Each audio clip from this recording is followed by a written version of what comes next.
Hello guys.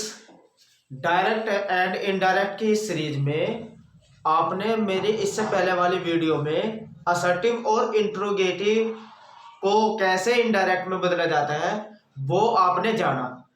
इस video के माध्यम से आप इंपरेटिव, लैट और एक्सक्लेमेटरी वाले सेंटेंस को कैसे इनडायरेक्ट में बदला जाता है उसको अच्छे से समझेंगे। तो आइए समझते हैं इस वीडियो के माध्यम से बहुत ही आसान तरीके से एक्सक्लेमेटरी, लैट और इंपरेटिव सेंटेंस के इनडायरेक्ट में बदलने के रूल को। आइए समझते हैं।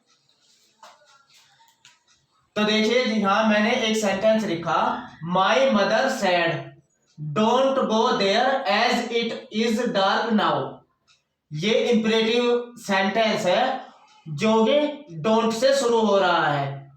तो ऐसे वाक्य, इंपरेटिव वाले वाक्य देखिए कैसे बदले जाते हैं। सैड या सैड टू को ऑर्डर्ड, रिक्वेस्टेड या एडवाइज्ड या आस्क्ड या कमांडेड सेंटेंस के अर्थ के अकॉर्डिंग इनमें से किसी एक का हमें प्रयोग करना होता है। लेकिन घबराने की जरूरत नहीं है, आपको ऑर्डर्ड का इस्तेमाल कर देना।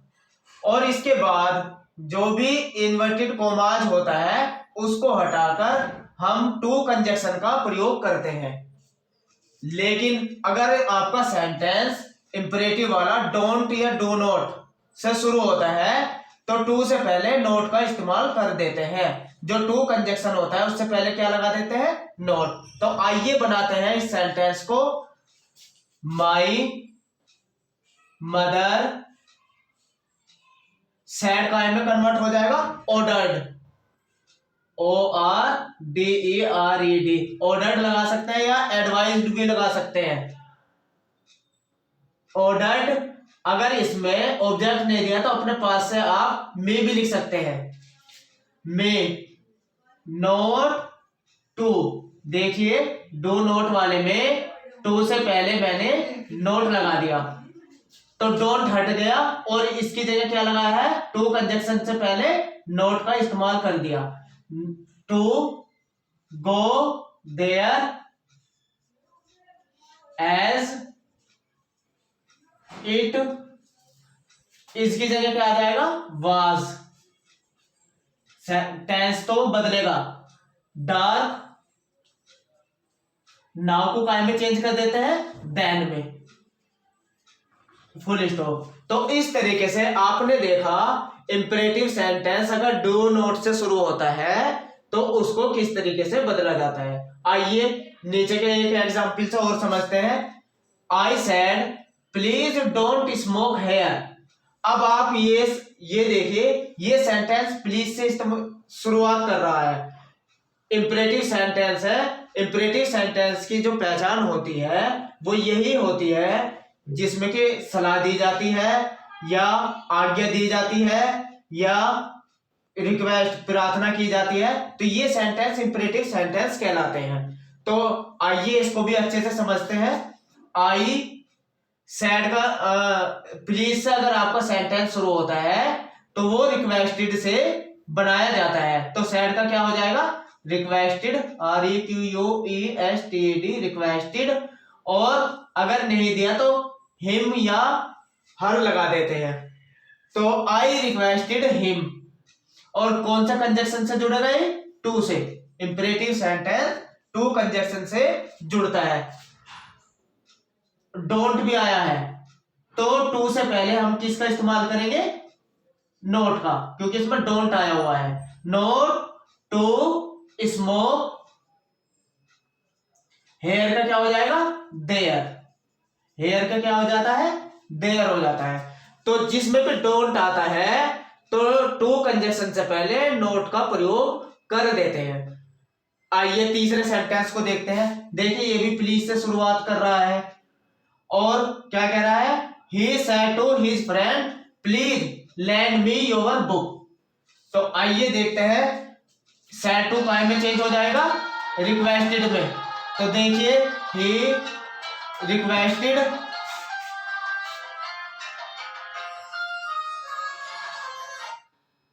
He requested his friend. और टू प्लीज हट जाता है, इसकी जगह हमने रिक्वेस्टेड का इस्तेमाल किया है, प्लीज हट जाता है, और टू कंजक्शन से ये जुड़ता है इंपेरेटिव सेंटेंस, और क्या आ जाएगा, लैंड मी फर्स्ट पर्सन है, और मैंने आपको पहले भी बताया है ये सब्जेक्ट को देख के चेंज होता है, और सब्जेक्ट क्या है यहाँ, ही, तो यहां क्या हो जाएगा, हिम, और योवर किसे देख के चेंज हो जाएगा, हिज फ्रेंड्स को, तो यहां क्या आ जाएगा, योवर की जगह हिज बुक। ये हिज और हिम का प्रयोग क्यों किया है, ये मेरी आप पहले वाली वीडियो में जाके देख सकते हैं कि हिम और हिज का प्रयोग कहां होता है। ये प्रोनाउन जो है मैंने अच्छे से आपको पहली वीडियो में समझाया है, वहां जाके देखिएगा ये हिम और हिज का प्रयोग क्यों हुआ है। तो आइए समझते हैं लेट वाले वाक्य। अब जरा थोड़ा सा लेट वाले वाक्य को देखते हैं। मैंने यहाँ लेट वाले वाक्य लिखे हैं। अगर लेट के बाद अस आए, देखिए इसमें लेट के बाद अस आया है, लेट के बाद अस आए तो सैड को हम काय में बदल देते हैं, सजेस्टेड में या प्रपोज्ड में, और इन्वर्टेड कॉमास की जगह किसका प्रयोग करते हैं, डेट दे शुड का या डेट वी शुड का। अब कहां दे का इस्तेमाल होता है, कहां वी का इस्तेमाल होता है, ये समझिएगा अच्छे से। अगर आपकी रिपोर्टिंग वर्ब में इधर वाले सेंटेंस में कोई फर्स्ट पर्सन का प्रोनाउन आता है, यहां या यहां फर्स्ट पर्सन का, यानी कि आई या वी में से कोई भी इन दोनों की जगह आता है, सब्जेक्ट की या ऑब्जेक्ट की जगह, तो हम डेट वी शुड का इस्तेमाल करेंगे। लेकिन अगर कोई फर्स्ट पर्सन का प्रोनाउन ना आकर कोई भी अदर प्रोनाउन आया है तो वहां डेट दे शुड का प्रयोग होता है, और किस कंजक्शन, इस कंजक्शन को लगा देते हैं। तो आपको अच्छे से समझ में आया कहां वी का इस्तेमाल होना, कहां दे का। तो आइए इसे देखते हैं। सैड टू की जगह क्या लगा देते हैं हम, सजेस्टेड, लेट वाले वाक्य में ही सजेस्टेड जूनी, और अब कंजक्शन लगाएंगे हम दैट दे शुड। देखिए दे इसीलिए आया है क्योंकि आपके इधर रिपोर्टिंग वर्ब में कहीं भी फर्स्ट पर्सन का प्रोनाउन नहीं आया, ना सब्जेक्ट की जगह ना ऑब्जेक्ट की जगह, इसलिए डेट दे शुड का इस्तेमाल किया है। और ये लेटस हट जाएगा, फिर क्या आ जाएगा, वेट फॉर द रिजल्ट। तो इस तरीके से आपने लेट वाला वाक्य देखा।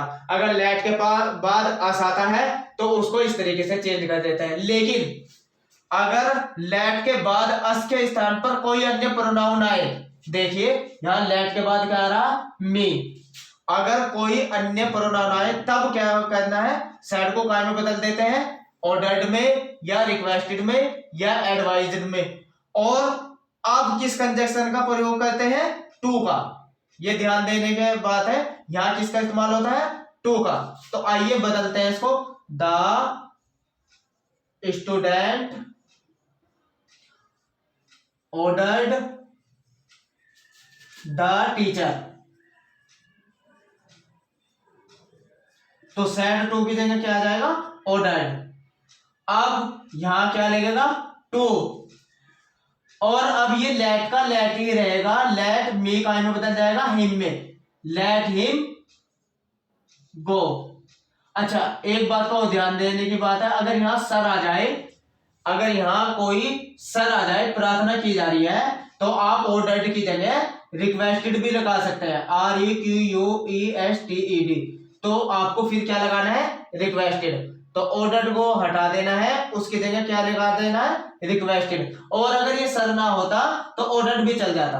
तो इसलिए प्लीज या सर वाले वाक्य में आप कोशिश करना रिक्वेस्टेड का प्रयोग करें, ठीक है। तो आपने लेट वाले वाक्य भी देखे कि लेट के बाद अगर अस आए तो किस तरीके से बनेगा, और अगर लेट के बाद कोई अन्य प्रोनाउन आए तो वो इस तरीके से बनेगा, ठीक है।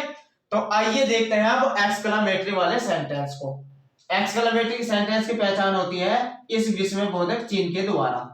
तो आइए देखते हैं ये कैसे बनाना है। अगर कोई एक्सक्लेमेटरी सेंटेंस आया है, अगर आपके सेंटेंस में कोई दुख प्रकट हो रहा है, आ या अलास आया है, तो उसके उसमें आता है एक्सक्लाइम्ड विद सोरो।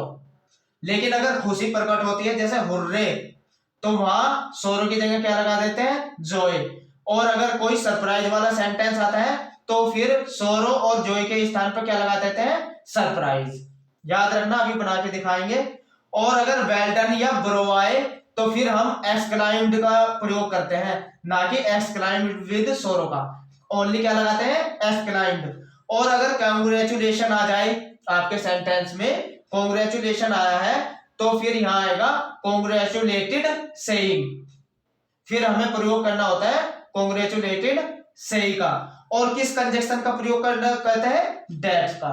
इस वाले एक्सक्लेमेटिव वाले सेंटेंस में हम डेट कंजक्शन का प्रयोग करते हैं। आइए बना के देखते हैं इसके। ही अलास आया ना, तो ही एक्सक्लेम्ड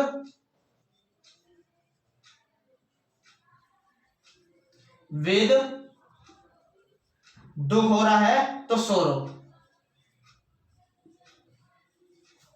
तो ये अलास हट जाएगा और क्या लगाया है यहाँ, सोरो। और कौन सा कंजक्शन से जुड़ेगा ये, डेट से।